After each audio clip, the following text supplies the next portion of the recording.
Hello everyone, welcome back to my channel. তো আজকে Tuesday ছিল, সো বাড়িতে ভেজ হয়েছিল। তো আমার লাঞ্চের পর থেকেই ভীষণ ভীষণ মিষ্টি খেতে ইচ্ছে করছিল, বাট তখন আর বেরোনো হয়নি। সো সন্ধ্যেবেলার দিকে চলে গেছিলাম মিষ্টির দোকান, আর আমি নিয়েছিলাম হচ্ছে গোলাপ জামুন আর দই বড়া।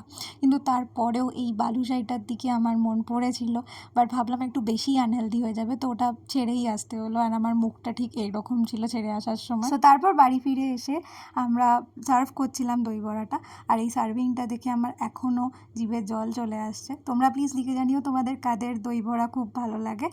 অ্যান্ড তার শুধু দই বড়া নয়, তারপর থেকে ওই ঝুড়ি ভাজার ক্রাঞ্চটাও একদম ম্যান্ডেটারি। সো এইভাবে আমরা সাজিয়ে গুছিয়ে এটা এনজয় করতে বসে পড়লাম।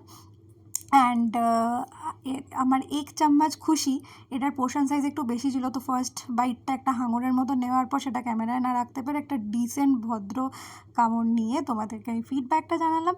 আর ভিডিওটা ভালো লাগলে প্লিজ চ্যানেলটা সাবস্ক্রাইব করে দেখা হচ্ছে পরের ভিডিওতে। বাই।